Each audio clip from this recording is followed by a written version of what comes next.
السلام علیکم ورحمۃ اللہ وبرکاتہ۔ نحمده ونصلی علی رسولہ الکریم، اما بعد فاعوذ باللہ من الشیطان الرجیم، بسم اللہ الرحمن الرحیم۔ رب اشرح لی صدری ویسر لی امری واحلل عقدۃ من لسانی یفقہوا قولی۔ شہر رمضان الذی انزل فیہ القرآن هدى للناس وبینات من الهدى والفرقان فمن شہد منکم الشہر فلیصمه ومن كان مريضا أو على سفر فعدة من أيام أخر يريد الله بكم اليسر ولا يريد بكم العسر ولتكملوا العدة ولتكبروا الله على ما هداكم ولعلكم تشكرون۔ رمضان وہ مہینہ ہے جس میں قرآن نازل کیا گیا ہے، جو لوگوں کے لیے سراسر ہدایت ہے، اور اس میں ہدایت اور حق و باطل میں فرق کرنے کے واضح دلائل ہیں۔ ان دلائل سے فائدہ اٹھانے کے لیے قرآن مجید کی تلاوت بھی کرنی چاہیے، اس کو سمجھنے کی کوشش بھی کرنی چاہیے، اور خاص طور پر قیام میں یعنی رات کی تراویح میں قرآن مجید کا سننا اس پر غور و فکر کرنے کا موقع فراہم کرتا ہے۔ اللہ سبحانہ وتعالیٰ نے ہمیں پیدا ہی اپنی عبادت کے لیے کیا ہے، اور عبادت کے طریقے اور اوقات بھی بتا دیے ہیں، اور رمضان میں بہت سی عبادات کو جمع بھی کر دیا ہے۔ عبادت میں سب سے اہم چیز فرض نمازوں کی بر وقت ادائیگی ہے۔ اس کے علاوہ نوافل، چاشت، اشراق وغیرہ اللہ کے قرب کا ذریعہ ہیں، اور رمضان کی راتوں میں اخلاص کے ساتھ قیام کرنے پر پچھلے تمام گناہوں کی بخشش کی خوشخبری بھی ہے۔ نبی صلی اللہ علیہ وسلم نے فرمایا، جس نے ایمان کے ساتھ اور ثواب کی نیت سے رمضان کی راتوں میں قیام کیا، اس کے گزشتہ سارے گناہ معاف کر دیے جائیں گے۔ تو اس لیے اس نیت کے ساتھ، یعنی جب آپ گھر سے نکلتے ہیں مثلاً مسجد جانے کے لیے یا پھر اپنے مصلی کی طرف جاتے ہیں، تو اس وقت قیام میں کیا نیت کریں گے کہ اللہ آپ کے لیے اخلاص کے ساتھ، اور ساتھ دعا بھی کر لے کہ اللہ تعالیٰ جو میں سنوں، جو میں پڑھوں، مجھے اس کی مزید سمجھ آئے اور میرے ایمان میں اضافے کا ذریعہ بنے۔ ٹھیک ہے نا، یعنی قرآن مجید جو ہے ایمان میں اضافے کا ذریعہ بنتا ہے، اور پھر یہ کہ ثواب کا ذریعہ بھی ہے، تو ایمان میں بھی اضافہ ہو اور ثواب بھی ملے۔ ٹھیک ہے، تو اللہ تعالیٰ کے نیک بندوں کی ہمیشہ سے یہ عادت رہی ہے کہ وہ راتوں کو عبادت کرتے ہیں، اور اب آخری عشرہ بھی قریب آ رہا ہے، اور آپ پلان کر رہے ہوں گے کہ راتیں کیسے گزارنی ہے، عبادت کیسے کرنی ہے۔ قرآن مجید میں آتا ہے، تتجافی جنوبہم عن المضاجع یدعون ربہم خوفا وطمعا ومما رزقناہم ینفقون۔ ان کے پہلو بستروں سے الگ رہتے ہیں، اور وہ اپنے رب کو خوف اور امید کی حالت میں پکارتے ہیں، اور اس میں سے جو ہم نے ان کو رزق دیا وہ خرچ کرتے ہیں۔ یعنی رات کو جاگنا ہے، بستر چھوڑنا ہے، اور بستر چھوڑ کے قیام کرنا ہے، قیام کے ساتھ دعائیں بھی مانگنی ہے، خوف اور امید کی حالت میں پکارتے ہیں، اور پھر صدقہ بھی کرنا ہے۔ ہم سورۃ البقرہ میں پڑھ چکے ہیں کہ صدقہ دن کو بھی ہوتا ہے اور صدقہ رات کو بھی ہوتا ہے، تو جو دن اور رات دونوں اوقات میں صدقہ کرتا ہے وہ زیادہ بہتر ہے اس سے جو صرف دن میں صدقہ کرتا ہے۔ اور اس کا فائدہ کیا بتایا گیا کہ انسان کا خوف اور غم دور ہوگا۔ یعنی صدقہ بیسیکلی انسان کے اندر لگی ہوئی گرہیں کھولتا ہے، اور جب وہ گرہیں کھلتی جاتی ہیں نا، تالے کھلتے جاتے ہیں، تو ہمارے اندر ایک وسعت پیدا ہوتی ہے، شرح صدر پیدا ہوتا ہے، اور اس شرح صدر کے ساتھ ایک عجب خوشی اور ایک سکون اور اطمینان نصیب ہوتا ہے انسان کو۔ اور آپ آزما کر دیکھ لیجئے کہ واقعی اس سے خوف اور غم میں کمی آئے گی، اور آتے آتے آتے انشاءاللہ رمضان کے آخر تک یہ بیماریاں دور ہو جائیں گی۔ عام دنوں میں قیام اللیل کرنا اور پھر تنہائی میں کرنا ذرا ہم لوگوں کے لیے مشکل ہوتا ہے، لیکن رمضان میں ایک خاص برکت بھی ہوتی ہے، تھوڑی نیند بھی کافی ہو جاتی ہے، اور باجماعت نماز تراویح کی صورت میں یہ آسان بھی ہو جاتا ہے۔ اور الحمدللہ رات کے پہلے حصے میں بھی اور آخری حصے میں بھی دو دفعہ مساجد میں قیام ہو رہا ہوتا ہے، تو اس سے بھرپور فائدہ اٹھانا چاہیے۔ اور متقین کی صفات اللہ تعالیٰ قرآن مجید میں بیان کرتے ہیں، کانوا قلیلا من اللیل ما یہجعون وبالاسحار هم یستغفرون۔ وہ رات کو کم سوتے ہیں اور سحر کے وقت استغفار کرتے ہیں۔ اگر سارا سال نہیں تو کم از کم رمضان میں، اور اگر سارے رمضان نہیں تو کم از کم آخری عشرے میں، اور اگر سارے آخری عشرے میں نہیں تو کم از کم تاخراتوں میں اس کا اہتمام کریں۔ اور یہ رب کے قرب اور گناہوں کی بخشش کا ذریعہ بھی ہے، اور نبی صلی اللہ علیہ وسلم کی سنت بھی ہے، صحابہ کا طریقہ بھی ہے. آپ نے اپنے گھر والوں اور بیویوں کو بھی تراویح کی جماعت میں شریک کیا اور طویل قیام کیا، خصوصاً آخری عشرے میں رات کے قیام کے لیے جگایا بھی ان کو. تو آپ اپنے گھر والوں کو بھی جگائیں اگر وہ ساتھ آپ کے جاگنے کو تیار ہوں. اور باقی یہ ہے کہ اگر کوئی بھی چیز رکاوٹ بن رہی ہے، اندر کا نفس یا بیماری یا کوئی بھی چیز، تو اس کے لیے اللہ سے دعا کریں کہ اللہ ہمارے گناہ معاف کر دے اور ہمیں اس عبادت کی توفیق عطا فرما، کیونکہ ان آخری راتوں میں لیلۃ القدر بھی ہے جو 1000 مہینوں سے بہتر ہے. جو اس سے محروم رہا وہ ہر خیر سے محروم رہا، تو اللہ ہمیں اس خیر سے محروم نہ کرے. اور اس کی دعا روز کیا کریں کہ اللہ ہمیں لیلۃ القدر نصیب کر، کیونکہ یہ نصیب کی بات ہے کہ جس کو اللہ دے. ایک شخص نے امام ابراہیم بن ادھم سے عرض کیا، میں رات کو نماز نہیں پڑھ پاتا، اس کے لیے مجھے کوئی دوا تجویز کر دیں. انہوں نے کہا، دن میں اللہ کی نافرمانی نہ کرو، وہ تمہیں رات کو اپنے سامنے کھڑا کرے گا، کیونکہ تمہارا رات کو اس کے سامنے کھڑا ہونا سب سے بڑے اعزاز میں سے ہے. یہ انسان کے لیے بہت عزت کی بات ہے کہ وہ رب العالمین کے سامنے کھڑا ہو، اور نافرمان اس عزت کا مستحق نہیں. تو اس لیے بہت ضروری ہے کہ ہم اس کو سیریسلی لیں، اور دن میں بھی اشراق یا چاشت کے نوافل کی ادائیگی کا اہتمام کریں. اور پھر یہ ہے کہ کوشش کریں کہ جو سپارہ پڑھنا ہے وہ تھوڑا سا اس کا ترجمہ آتا ہو. صرف نوافل کی تعداد پہ توجہ نہیں رکھے، بلکہ دل کی کیفیت اور خشوع پر بھی توجہ رکھیں، اور طویل قیام پر بھی. اور سستی اور تاخیر یہ مومنوں کی عادت نہیں ہوتی، تو اس کام کو بہت پلاننگ کے ساتھ اور وقت کی پابندی کے ساتھ کرنے کی کوشش کریں. اللہ تعالیٰ ہم سے ساری ایسی کوتاہیاں دور کر دے اور ہمیں اپنا پسندیدہ بنا لے. آج ہم انشاء اللہ تعالیٰ سورۃ النحل سے شروع کریں گے. اپنی نیت کی تجدید کر لیجئے. اللہ سبحانہ وتعالیٰ ہمیں اس کتاب کے ذریعے ہدایت، رحمت اور برکت سے نوازے، اور ان لوگوں میں شامل کرے جو صراط مستقیم پر گامزن ہے، اور ان لوگوں میں ہمیں شامل کرے جن پر اللہ تعالیٰ رحمت فرماتا ہے اور جن پر اللہ تعالیٰ کی نظر کرم ہے اور جن کو وہ عزت بخشتا ہے. اللہ تعالیٰ ہمیں ان لوگوں میں شامل کر لے جن کی دعائیں وہ سنتا اور قبول فرماتا ہے، اور اللہ سبحانہ وتعالیٰ ہمارے لیے جنت الفردوس کو لکھ دے. سورۃ النحل یہ مکی سورت ہے. اس کی 128 آیات ہیں. ترتیب کے اعتبار سے 16 نمبر سورت ہے. نزول کے اعتبار سے 70 نمبر سورت ہے، 70. سورت کا ایک نام النحل ہے، شہد کی مکھی، کیونکہ اس میں شہد کی مکھی کا ذکر آیا ہے. النعم، اس میں بہت ساری نعمتوں کا ذکر ہے، اس لیے سورۃ النعم بھی اس کو کہا جاتا ہے. اور یہ واحد سورت ہے جس میں شہد کی مکھی کا ذکر ہے، جو کسی اور سورت میں نہیں آیا. اور اس میں لفظ نعمت اور اس کے مشتقات کا ذکر 13 مرتبہ ہوا ہے.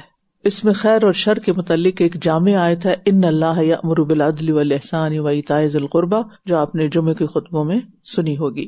اور اس میں قرآن کریم کا تیسرا سجدہ تلاوت موجود ہے.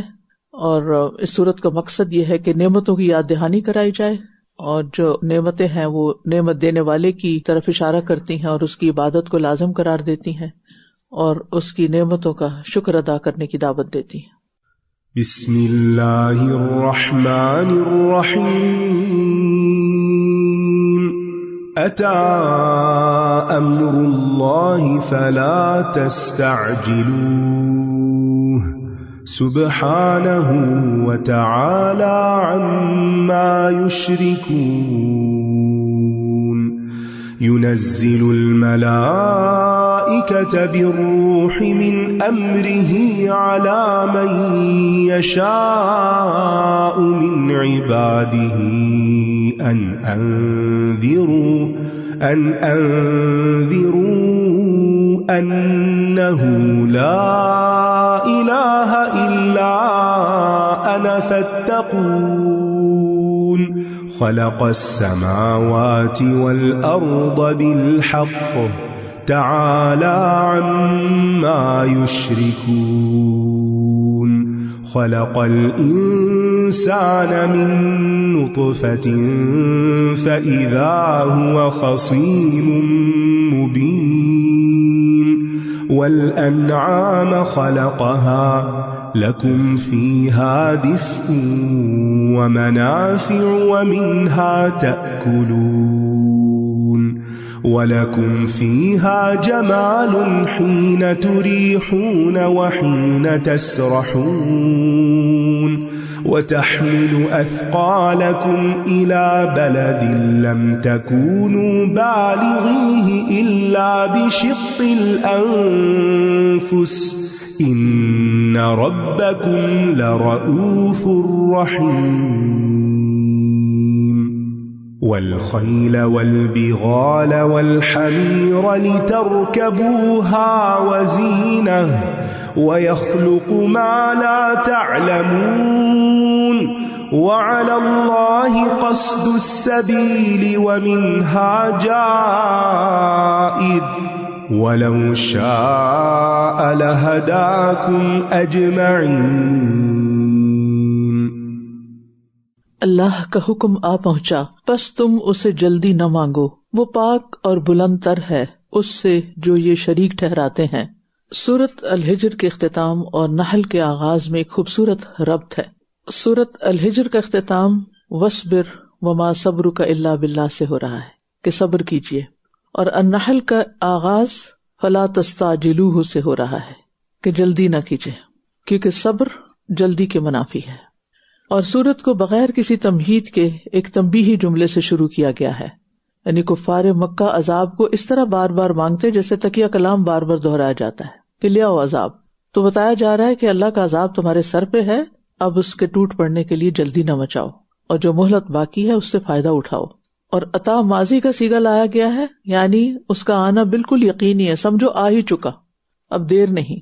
تو اللہ سبحانہ وتعالیٰ کے اس کلام کو جاننے سے یہ فائدہ ہوتا ہے کہ انسان کو اپنی غلطیوں کو دیکھنے کا موقع ملتا ہے، اور پھر یہ کہ اہل مکہ کے لیے تو یہ بات تھی ہی، لیکن ہمارے لیے بھی ہے کہ ہم اللہ کے عذاب سے ڈریں اور کسی بھی معاملے میں نتیجے کی جلدی نہ کریں، اپنی محنت اور کوشش کرتے رہیں اور باقی معاملہ اللہ پہ چھوڑ دیں۔ حقیقت یہ کہ انسان کی طبیعت میں جلد بازی ہے، ہر دوسرا شخص جلدی میں دکھائی دیتا ہے، یعنی آپ کو کسی سے بات کرنی ہو، کبھی فون پہ بات کرنی، اپنے بچوں سے ایون بات کرنی ہو، تو وہ ہلتے جلتے رہتے ہیں کہ بس ابھی انہیں کچھ اور کرنا ہے تو آپ اپنی بات جلدی ختم کریں۔ اسی طرح گاڑی میں سوار ہونا ہے، اترنا ہے، ٹریفک ہے، پھر عبادت کے معاملات ہیں، وضو میں بھی جلدی، نامکمل سا وضو، نماز میں بھی جلدی، کسی سے تھوڑی سی ناراضگی ہوگی تو بس جلدی بد دعا دے دی، کوئی وظیفہ کر لیا تو جلدی نتیجہ آنا چاہیے، اور کسی سے بات کر رہے ہیں تو سامنے والا ابھی اپنی بات پوری نہیں کرتا تو ہم بیچ میں اپنی شروع کر دیتے ہیں، کوئی سوال کرے، بات کرے تو اس کو سمجھنے کی کوشش نہیں کرتے، جلدی سے ہم ججمنٹل ہو کے فتویٰ بھی سنا دیتے ہیں۔ اسی طرح کوئی کاروبار کرنا ہو، شادی کا معاملہ ہو یا کچھ، تو ان فیصلوں میں بھی بہت جلد بازی، پھر اسی طرح شادی ہو جائے تو اس کے بعد نبھا میں اگر تھوڑی بہت مشکل پیش آئی ہے تو پھر طلاق میں جلدی، تو اس طرح کی بہت سی جلد بازیاں ہماری زندگی کا حصہ بن چکی ہیں۔ اس کے علاوہ بھی ہم اپنا انالیسس کر سکتے ہیں کہ ہم کہاں کہاں جلد بازی کرتے ہیں۔ فلا تستعجلوا، جلدی نہ کرو۔ کھانا کھانے میں جلدی کیا نتیجہ لاتی ہے، کھانا پکانے میں جلدی کیا نتیجہ لاتی ہے، یعنی کسی بھی کام میں جلد بازی جو ہے وہ فائدہ نہیں دیتی، ہر چیز کو اس کا ڈیو ٹائم دینا چاہیے۔ اور آخرت کے معاملے میں اور زندگی کے معاملے میں تو اور بھی، کہ یہ نہیں کہ کوئی ذرا سی مشکلات آئیں تو بس دعا شروع کر دی، بچوں کے حق میں اپنے بھی اللہ اٹھا لے، بس اب جینے کا کوئی مزہ نہیں، ایسی حرکتیں نہیں کرنی چاہیے۔ زندگی کا ایک ایک لمحہ قیمتی ہے۔ وہ فرشتوں کو اپنے حکم سے وحی کے ساتھ اپنے بندوں میں سے جس پر چاہتا ہے اتارتا ہے کہ تم لوگوں کو خبردار کر دو کہ میرے سوا کوئی معبود نہیں، بس تم مجھ سے ڈرو۔ روح ایک تو انسانی روح ہوتی ہے جو جسم میں ہوتی ہے، روح کا لفظ فرشتے کے معنی میں بھی استعمال ہوا ہے، اور اللہ کی طرف سے نازل کیا گیا پیغام بھی روح کہلاتا ہے، یعنی وحی۔ اور قرآن مجید کو روح کا نام کیوں دیا گیا ہے؟ روح سے زندگی ہوتی ہے نا، ہماری زندگی کب تک ہے؟ جب تک ہمارے اندر روح ہے۔ تو ہماری فزیکل باڈی ڈپینڈ کرتی ہے اپنے سروائیول کے لیے روح پر، تو اسی طرح ہمارا اسپرچل بینگ بھی، جو ہماری اصل زندگی ہے، ایمان کی زندگی، وہ بھی روح پہ ڈپینڈ کرتی ہے، اور وہ روح جو ہے وہ قرآن ہے، یعنی قرآن اللہ کا کلام، اللہ کی وحی دلوں کو زندہ کرتی ہے۔ اور پھر یہ ہے کہ انسان کو جس چیز کے بارے میں معلوم نہ ہو اس کے بارے میں شک نہیں کرنا چاہیے، کیونکہ ہم روح کے بارے میں زیادہ نہیں جانتے تو اس کا یہ مطلب نہیں کہ ہم اس کو مانے ہی نہ۔ اور پھر یہ بات بھی ہے کہ جس دل میں توحید کا اثر نہ ہو، یعنی لا الہ الا اللہ سرایت نہ کرے، تو وہ پھر بعد میں عمل کے قابل بھی نہیں ہوتا۔ اسی لیے یہاں کہا کہ ان انذروا انہ لا الہ الا انا فاتقون. اس نے آسمانوں اور زمین کو حق کے ساتھ پیدا کیا ہے، وہ بلندتر ہے اس سے جو یہ شریک ٹھہراتے ہیں. یعنی اللہ سبحانہ وتعالی خالق ہے اور بلندتر ہے اور شرک سے پاک ہے. اور جب زمین و آسمان کی پیدائش میں کوئی اس کا شریک نہیں تو پھر کسی بھی معاملے میں کوئی اس کا شریک نہیں. اس نے انسان کو ایک نطفے سے پیدا کیا، پھر یکا یک وہ کھلم کھلا جھگڑنے والا ہے. یعنی انسان کی ابتدا کس چیز سے ہوئی؟ کتنی حقیر چیز سے. اور جب اس کو تھوڑی سی طاقت ملتی ہے، بولنے کے قابل ہوتا ہے، کچھ کرنے کے قابل ہوتا ہے، تو پھر وہ جھگڑوں پہ اتر آتا ہے. جس طرح جلد بازی ہے نا انسان کی نیچر میں، اسی طرح جھگڑالو پن بھی ہے. یعنی چھوٹی چھوٹی بات پہ جھگڑا کر دیتا ہے، دوسروں کی بات سمجھ نہ آئے تو فوراً اعتراض. کوئی آپ سے اپنا ارادہ شیئر کرے تو فوراً اس میں کوئی خلل، کوئی نہ کوئی ججمنٹ دے دینا، دوسروں کی تحقیر کرنا، اپنی فضیلت ظاہر کرنا، یہ سب جھگڑے کی قسمیں ہیں. اور اپنے کلام پہ ڈٹ جانا، ضد کا شکار ہو جانا، بے فائدہ لغو قسم کی گفتگو کرتے جانا. اور پھر کلامی جھگڑوں کے علاوہ دیگر خاندانی معاملات میں جھگڑے. تو بات یہ ہے کہ اللہ نے انسان کو اور اس دنیا کو پیدا کیا، اور انسان کیا کہتا ہے کہ اس دنیا کے معاملات میں تم اللہ کی بات نہ کرو، دین کی بات نہ کرو. تو یہ بھی ایک جھگڑا ہے. اور اس نے چوپایوں کو پیدا کیا جن میں تمہارے لیے گرمائش کا سامان ہے اور کئی دوسرے فائدے ہیں، اور ان میں سے تم کھاتے بھی ہو. اب یہاں نعمتوں کا ذکر شروع ہو گیا ہے. تو یہ سب سے پہلی نعمت ان جانوروں کا ذکر ہے جن سے ہم بے پناہ فائدے اٹھاتے ہیں. اور ان میں تمہارے لیے خوبصورتی کا سامان ہے. یعنی صرف تمہاری مادی جسمانی ضروریات کو پورے نہیں کرتے، بلکہ تمہاری حسی ضروریات، یعنی تمہاری جو ایستھیٹک سینس ہے اس کے لیے بھی سیٹسفیکشن کا سامان ہے. اور ان میں تمہارے لیے خوبصورتی کا سامان ہے جب تم شام کے وقت چرا کر لاتے ہو اور جب تم صبح کے وقت چرانے لے جاتے ہو. اور وہ تمہارے بوجھ اس شہر تک اٹھا لے جاتے ہیں جہاں تم ذاتی مشقت کے بغیر پہنچنے والے نہ تھے. بے شک تمہارا رب یقیناً بہت شفقت کرنے والا، نہایت رحم کرنے والا ہے. اور گھوڑے اور خچر اور گدھے اسی نے پیدا کیے تاکہ تم ان پر سواری کرو، اور وہ سامان زینت بھی ہیں. اور وہ کچھ پیدا کرے گا جو تم نہیں جانتے. یعنی اللہ تعالیٰ مستقبل میں ایسی چیزیں پیدا کرے گا جن کا انسان فی الحال تصور بھی نہیں کر سکتا. جب یہ آیت نازل ہوئی تھی اس وقت یہ سب کچھ نہیں تھا جو آج سواریوں کے لیے پیدا ہو چکا ہے، اور آئندہ کیا کچھ ہوگا اللہ زیادہ بہتر جانتا ہے. اور پھر یہ کہ انسان کو خالق کی تخلیق پر غور کرنا چاہیے، اور سیدھا راستہ دکھانا اللہ ہی کے ذمہ ہے. اور ان میں سے کچھ راستے ٹیڑھے ہیں، اور اگر وہ چاہتا تو ضرور تم سب کو ہدایت دے دیتا. یعنی اللہ تعالیٰ نے زندگی کی بقا کے لیے صرف جسمانی نہیں، روحانی اسباب بھی مہیا کیے ہیں. تو مادی راستوں کے ساتھ ساتھ روحانی راستوں کا ذکر بھی ہے. یعنی سواریوں کا ذکر ہوا، اور اس کے بعد وَعَلَى اللَّهِ قَصْدُ السَّبِيلِ، دین کی طرف جانے والے راستے.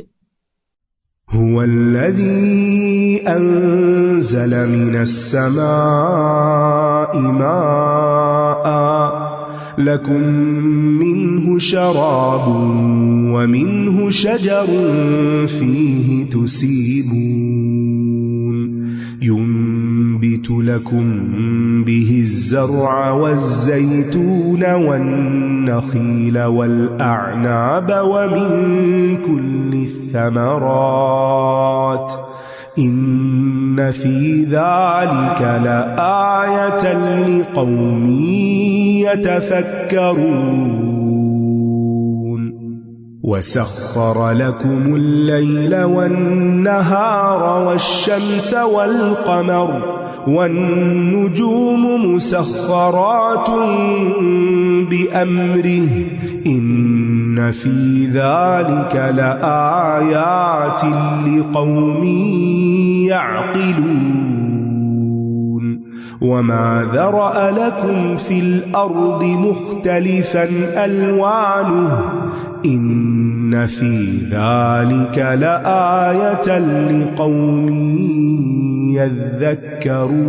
يذكرون وهو الذي سخر البحر لتأكلوا منه لحما طريا وتستخرجوا منه حلية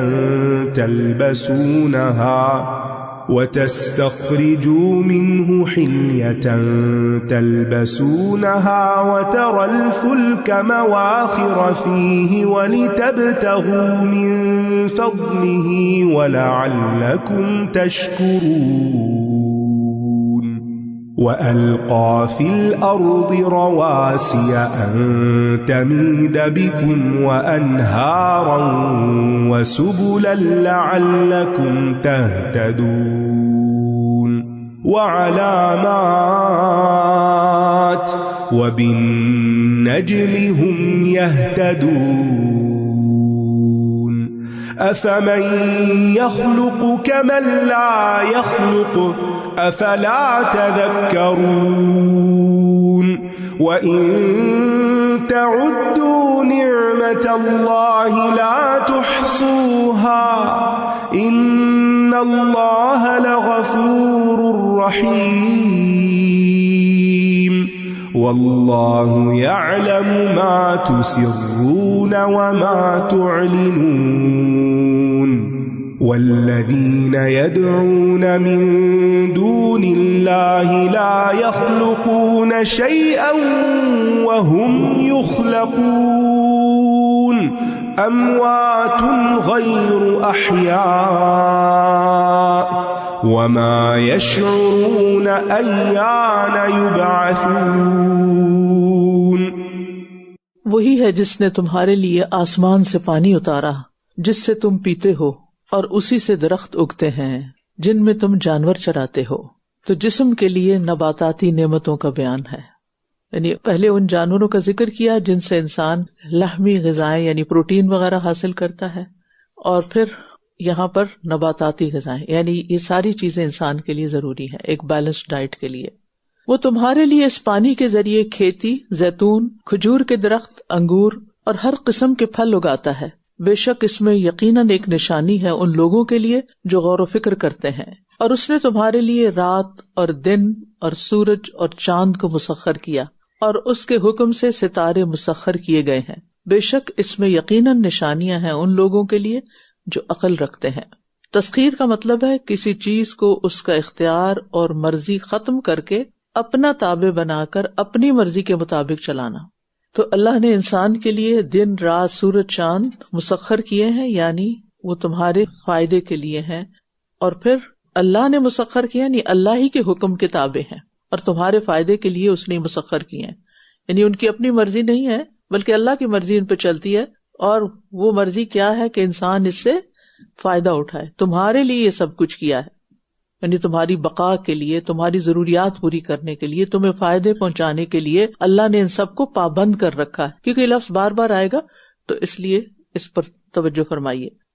یعنی سورج، چاند، ستارے یہ اپنے انتظامات کے خود مالک نہیں، اپنی مرضی سے نہیں چل رہے، انہوں نے اپنا راستہ خود نہیں متعین کیا بلکہ اللہ سبحانہ تعالیٰ کے بتائے ہوئے طریقوں پر چلتے ہیں تاکہ انسان ان سے فائدہ اٹھائے. اور اس نے تمہارے لیے جو کچھ زمین میں پھیلا دیا ہے اس کے رنگ مختلف ہیں. سبحان اللہ، رنگا رنگی. یقیناً اس میں ان لوگوں کے لیے نشانی ہے جو نصیحت حاصل کرتے ہیں، یعنی انسانی ضروریات کے ساتھ ساتھ انسان کے ذوق جمال کا بھی خیال رکھا گیا ہے. خوبصورتی ایک ایسی چیز ہے، رنگ ایسی چیز ہے جو انسان کو تسکین دیتے ہیں. جب آپ دیکھیں ونٹر میں رنگ کم ہو جاتے ہیں باہر تو پھر باہر جانے کو بھی دل نہیں چاہتا، کتنا کنٹراسٹ ہو جاتا ہے نا. پھر یہ کنٹراسٹ جو نا شکر ادا کرنے کے قابل انسان کو بتاتے ہیں. لیکن ہم جب یہ رنگ بدلتے ہیں تو پھر شکر ادا نہیں کرتے، لیکن جب رنگ ختم ہوتے ہیں تو شکوے شکایتیں ضرور کرتے ہیں. اور یہ سب دلائل فائدہ کس کو دیتے ہیں؟ یہ رنگ فائدہ کس کو دیتے ہیں؟ جو نصیحت حاصل کریں، جو اللہ کی طرف جانا چاہیں، وہ ان سے اصل فائدہ اٹھاتے ہیں. یعنی ایک وقتی لذت اٹھانا، دیکھ کے خوش ہو جانا، اور ایک اس سے آگے جانا، اور وہ ہے اصل مطلوب کہ جس نے بنایا ہے، جس نے یہ دیا ہے، اس کے شکر گزار بن جائے، اس کو پہچانے، اس کی عبادت کریں، اس کو راضی کریں، اس کو اپنی زندگی میں سب سے زیادہ اہمیت دیں. اور وہی ہے جس نے سمندر کو مسخر کیا تاکہ تم اس میں سے تر و تازہ گوشت کھاؤ اور تم اس میں سے زیورات نکالو جنہیں تم پہنتے ہو، اور تم کشتیوں کو دیکھتے ہو جو اسے چیرتی ہوئی چلتی ہیں، اور تاکہ تم اس کا فضل تلاش کرو اور تاکہ تم شکر ادا کرو. اب توحید کے دلائل پر اللہ تعالیٰ کی ایک اور عظیم مخلوق کا ذکر ہے، اور وہ کیا ہے؟ سمندر. کہ ایک ہی سمندر میں کشتیاں مختلف سمتوں میں چلتی ہیں، یہ بھی اللہ کی قدرت ہے. اور پھر یہ کہ انسان وہاں سے بے شمار اور فائدے بھی اٹھاتا ہے، من پسند کا شکار کرتا ہے، لیکن عموماً غور و فکر نہیں کرتا یا نصیحت حاصل نہیں کرتا. تو ہمیں کیا سبق دیا جا رہا ہے؟ یہ تمہارے لیے، انہیں دیکھو، محسوس کرو اور پھر اصل مقصد تک پہنچو، شکر ادا کرو. اور اس نے زمین میں پہاڑ گاڑ دیے کہ وہ تمہیں لے کر ڈھلک نہ جائے، اور نہریں اور راستے بنا دیے تاکہ تم راہ پا سکو. جن جن چیزوں کا ذکر اگر آپ ڈرا کرتے جائیں ایک بہت زبردست سینری بن جائے گی. پہاڑوں کی وجہ سے انسان زمین پر سکون سے رہتا ہے. اگر یہ پہاڑ نہ ہو تو پھر زمین تمہیں لے کے لڑکتی رہے. یعنی پہاڑ نہ ہوتے تو زلزلوں کی وجہ سے کوئی زمین پہ آبادی نہیں ہو سکتی تھی. اور پھر زمین میں نہروں کا سلسلہ، دریاؤں کا سلسلہ، یہ بھی اللہ تعالیٰ کی وحدانیت پر دلیل ہے. اور دریاؤں کے علاوہ قدرتی راستے بنانا اور پہاڑوں کے بیچ بیچ میں سے بھی زمین کے ایک حصے سے دوسری طرف جانے کے لیے راستے بنانا، یہ بھی اللہ سبحانہ تعالیٰ کی قدرت کی نشانی ہے. اور پھر یہ کہ اگر اللہ نے انسانوں کے لیے منزل مقصود تک پہنچنے کے راستے بنائے ہیں تو کیا اللہ سبحانہ تعالیٰ نے بندے کی ہدایت کا کوئی سامان نہیں کیا؟ تو جو شخص زمین کے راستوں پر چلے وہ اللہ کے راستے پر بھی چلنے کی خواہش رکھے. اور پھر یہ کہ زمین پر چلتے ہوئے اللہ کی اطاعت کا کام کرتا رہے. ایسا نہ ہو کہ زمین کا کوئی ٹکڑا ہمارے لیے باعث حسرت بنے. اور علامات بنائی اور ستاروں کے ذریعے وہ راہ پاتے ہیں. یعنی اللہ سبحانہ تعالیٰ نے ستاروں کا مقصد بھی بتا دیا کہ وہ رات کے اندھیرے میں انسان کو سمت بتاتے ہیں. کیا بھلا وہ جو پیدا کرتا ہے اس کی مانند ہو سکتا ہے جو کچھ بھی پیدا نہیں کر سکتا؟ کیا پھر بھی تم نصیحت حاصل نہیں کرتے؟ یعنی اللہ سبحانہ تعالیٰ ہی ان سب چیزوں کا خالق ہے، کیا اس کے علاوہ کوئی اور بھی خالق ہے؟ نہیں. اگر نہیں ہے تو پھر وہ جو خالق ہی نہیں اور وہ جو خالق ہے دونوں کو برابر کیسے کر دیا تم نے؟ کیا تمہیں نصیحت نہیں آتی؟ یعنی تمہیں نصیحت حاصل نہیں ہوتی؟ اصل بات یہ کہ انہوں نے اللہ کی قدر نہیں کی. انتہا درجے کا ظلم ہے. جس نے سب کچھ کیا اس کو کریڈٹ دینے کی بجائے توجہ ادھر ہو جائے کہ جنہوں نے ککھ بھی نہیں کیا بلکہ خود پیدا کیے گئے. اور اگر تم اللہ کی نعمتیں گننے لگو تو انہیں شمار نہ کر سکو گے. یعنی موٹی موٹی نظر آنے والی چیزیں تو تمہیں دکھا دی اس نے، لیکن اس کے علاوہ ان کے پیچھے ان کے اندر کیا کیا ہے وہ تم شمار بھی نہیں کر سکتے. بے شک اللہ یقیناً بہت بخشنے والا، نہایت رحم کرنے والا ہے. لیکن یہ یاد رکھیے کہ اللہ نے نعمتیں دی ہیں تو ان کا حساب بھی ہوگا، ان کا سوال بھی ہوگا. ابن عباس کہتے ہیں کہ بدن کی صحت، کانوں کی صحت، آنکھوں کی صحت کے بارے میں سوال ہوگا کہ اللہ تعالیٰ نے یہ نعمتیں اپنے لطف سے تمہیں عطا فرمائی، ان کو اللہ تعالیٰ کے کس کام میں خرچ کیا؟ صرف دنیا کے مزے اڑاتے رہے یا کچھ اور بھی کر کے آئے؟ مجاہد کہتے ہیں دنیا کی ہر لذت نعمتوں میں داخل ہے، ہر لذت جس کے بارے میں سوال ہوگا. حضرت علی فرماتے ہیں کہ اس میں عافیت بھی داخل ہے کہ اگر اللہ نے امن سے رکھا ہوا نا تو اس کے بارے میں بھی سوال ہوگا. اب دیکھیے کہ ہم جدھر بھی نظر اٹھائیں وہیں کوئی نہ کوئی نعمت ہے، لہذا ہر وقت شکر گزار ہونے کی ضرورت ہے. اور یہ اللہ سبحانہ تعالیٰ کی بڑائی ہے کہ انسان ناشکری کرتا رہتا ہے لیکن پھر بھی وہ اس کو نوازتا رہتا ہے. اور یہ اللہ تعالیٰ نے خود ہی بتا دیا کہ تم نعمتیں شمار نہیں کر سکتے، محسوس بھی نہیں کر سکتے، تو پھر تم اس پہ شکر ادا بھی کیسے کر سکتے ہو؟ تو وہ تمہیں مارجن دیا جا رہا ہے. اور اللہ جانتا ہے جو کچھ تم چھپاتے ہو اور جو کچھ تم ظاہر کرتے ہو، کچھ بھی اللہ کی نظروں سے اوجھل نہیں ہے. تمہارے دلوں کے راز بھی جانتا ہے، تم کیا بولتے ہو، کیا کرتے ہو، تمہارے قدم کدھر اٹھتے ہیں، سب پتا ہے اس کو. اور یہ اللہ کے سوا جنہیں پکارتے ہیں وہ کوئی چیز پیدا نہیں کر سکتے بلکہ وہ خود پیدا کیے جاتے ہیں. مردے ہیں، زندہ نہیں ہیں، اور یہ شعور نہیں رکھتے کہ یہ دوبارہ کب اٹھائے جائیں گے. اب دوبارہ پتھروں نے تو نہیں اٹھنا، انسانوں نے اٹھنا ہے. اس کا مطلب ہے کہ انسانوں میں سے جن کو انہوں نے خدا بنا رکھا تھا وہ خدا نہیں تھے، یعنی ان کے معبود نہیں تھے اصل میں، تو ان کی تو اپنی لمٹس ہیں. آپ دیکھیں کہ جن جن درباروں پر، قبروں پر لوگ جا کر عبادتیں کرتے ہیں تو ان قبر والوں کو تو یہ بھی نہیں پتا انہوں نے اٹھنا کب ہے، اپنے بارے میں کچھ اپنا فیوچر نہیں پتا تو تمہارا فیوچر کیا بنائیں گے؟ انہیں پیدا کیا گیا، وہ کچھ پیدا نہیں کر سکتے، وہ مردہ ہیں، وہ زندہ نہیں ہے، انہیں اپنے اٹھائے جانے کا وقت بھی معلوم نہیں ہے. تو یہاں بے جان باطل معبودوں کی بات نہیں ہو رہی، اصحاب القبور ہی مراد ہے، کیونکہ باس بعد الموت انہی کے لیے ہے. إلهكم إله واحد فالذين لا يؤمنون بالآخرة قلوبهم منكرة وهم مستكبرون لا جرم أن الله يعلم ما يسرون وما يعلنون إنه لا يحب المستكبرين وَإِذَا قِيلَ لَهُم مَّاذَا أَنزَلَ رَبُّكُمْ قَالُوا أَسَاطِيرُ الْأَوَّلِينَ لِيَحْمِلُوا أَوْزَارَهُمْ كَامِلَةً يَوْمَ الْقِيَامَةِ وَمِنْ أَوْزَارِ الَّذِينَ يُضِلُّونَهُم بِغَيْرِ عِلْمٍ أَلَا سَاءَ مَا يَزِرُونَ۔ تمہارا معبود تو بس ایک ہی معبود ہے، تو جو لوگ آخرت پر ایمان نہیں لاتے ان کے دل انکاری ہیں اور یہ تکبر کرنے والے ہیں۔ یعنی جو لوگ آخرت پر ایمان نہیں رکھتے ان کے دراصل دل نہیں مانتے۔ اچھا، دل کیوں نہیں مانتا کہ آخرت کا یقین کرے؟ کیونکہ پھر اس سے انسان دنیا میں اپنے نفس کی خواہشات پوری نہیں کر سکتا، اپنی منمانیاں نہیں کر سکتا۔ بس ایک انکار کرو کہ آخرت ہے ہی نہیں، اور پھر جو جی چاہے اس دنیا میں کرو۔ کوئی شک نہیں کہ یقیناً اللہ جانتا ہے جو کچھ یہ چھپاتے ہیں اور جو کچھ یہ ظاہر کرتے ہیں، بے شک وہ تکبر کرنے والوں کو پسند نہیں کرتا۔ انہ لا يحب المستکبرین۔ تو رب جس سے محبت نہ کرے اسے ہدایت کہاں سے مل سکتی ہے؟ اب دیکھیے کہ جن کو اللہ کی پہچان تھی نا، اور وہ اللہ کی محبت کی قدر بھی کرتے تھے اور اس کی خواہش رکھتے تھے، ان کا پھر عمل بڑا مختلف ہوتا تھا۔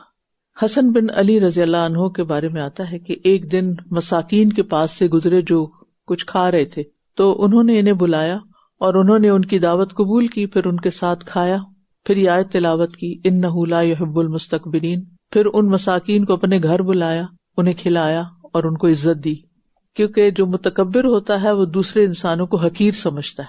وہ کہتے کہ یہ میرے برابر کا نہیں، یہ کمتر درجے کے لوگ ہیں، کسی بھی وجہ سے، مال یا علم یا حسن یا سٹیٹس کی وجہ سے۔ جس کے اندر تکبر نہیں ہوتا نا، وہ ہر انسان سے اچھی طرح ملتا ہے، اس کا رنگ کوئی بھی ہو، اس کی زبان کوئی بھی ہو، اس کا بیک گراؤنڈ کوئی بھی ہو، وہ کہیں سے بھی تعلق رکھتا۔ وہ ایک ڈاکٹر ہے تو ہر پیشنٹ کو پوری توجہ دے گا، یہ نہیں کہ جس کی اسکن کلر اس جیسا ہے اس کو تو توجہ دے اور دوسرے کو اگنور کر دے۔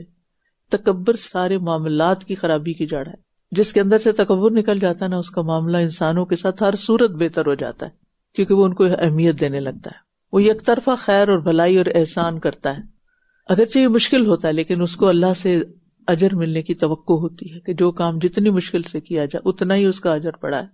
اور جب ان سے پوچھا جاتا ہے تمہارے رب نے کیا اتارا ہے، تو یہ کہتے ہیں پہلوں کی کہانیاں ہیں۔ یعنی قریش مکہ نبی صلی اللہ علیہ وسلم کے بارے میں اور قرآن کے بارے میں کبھی کوئی اچھی بات نہیں کرتے تھے، دل ان کے مانتے تھے، لیکن زبان سے کسی کی خیر خوبی کا اعتراف کرنا بڑا مشکل ہوتا ہے، چونکہ وہ حسد کا شکار تھے، تکبر کا شکار تھے۔ لہٰذا قرآن کے بارے میں بھی اس قسم کی رائے، وہ پہلوں کی کہانیاں کچھ نہیں۔ کیا واقعی ایسا ہی ہے؟ اور یہ شیطان کی چال ہے کہ انسان کی نگاہ میں اللہ کے کلام کو معمولی کر دے، یہ بھی کوئی پڑھنے کی چیز ہے، اس پہ اتنا وقت لگانا چاہیے اور اس کے لیے گھر سے نکل کے جانا چاہیے، کچھ اور پڑھ لو، کچھ بن جاؤ، یہ کس چیز کے پیچھے لگ گئے ہو؟ نعوذ باللہ۔ آپ قرآن کو یہ مقام نہیں دیتے کہ اس کے لیے بھی زندگی لگائی جائے، وقت لگایا جائے؟ اللہ کی ساری نعمتوں کو استعمال کرتے ہوئے کیا اللہ کی کتاب کا اتنا بھی حق نہیں کہ ہم اس کے لیے اپنی ان آنکھوں سے، اپنے کانوں سے، اپنی زبان سے، اپنی کچھ اور صلاحیتوں سے اس کی خدمت کریں یا اس کے ساتھ ایک تعلق قائم کریں، تاکہ یہ قیامت کے دن اپنے پورے بوجھ اور ان لوگوں کے بوجھ بھی اٹھائیں جنہیں یہ بغیر علم کے گمراہ کرتے رہے۔ آگاہ رہو، بہت برا بوجھ ہے جو یہ اٹھا رہے ہیں، بغیر علم کے گمراہ کرنا، یعنی دوسروں کو اللہ کے راستے سے روکنا، اور پھر یہ کہ بغیر علم کے لوگوں کو فتوے دینا، یہ سب چیزیں اس میں آ جاتی ہیں۔ اور اس سے بڑا خسارہ کیا ہو سکتا ہے کہ انسان قبر میں ہو اور اپنے پیچھے جو آثار چھوڑ کے آیا ہے، دوسروں کو گمراہ کر کے آیا، ان کی گمراہی کا گناہ اور بوجھ ایڈ ہوتا رہے اور عذاب بڑھتا رہے اس کا۔ کیونکہ جب انسان کسی کو گمراہ کرتا ہے نا، اللہ کے راستے سے روکتا ہے اور وہ بھٹک جاتا ہے، تو وہ جتنا کچھ غلط کرتا ہے اس کی وہ ساری غلطیاں اس کے سر پر بھی اور اس کے علاوہ مرنے والے کے پاس بھی تحفہ جاتا رہے گا۔ قد مكر الذين من قبلهم فأتى الله بنيانهم من القواعد فخر عليهم السقف من فوقهم وأتاهم العذاب من حيث لا يشعرون ثم يوم القيامة يخزيهم ويقول أين شركائي الذين كنتم تشاقون فيهم قال الذين أوتوا العلم إن الخزي اليوم والسوء على الكافرين الذين تتوفاهم الملائكة ظالمي أنفسهم فألقوا السلم ما كنا نعمل من سوء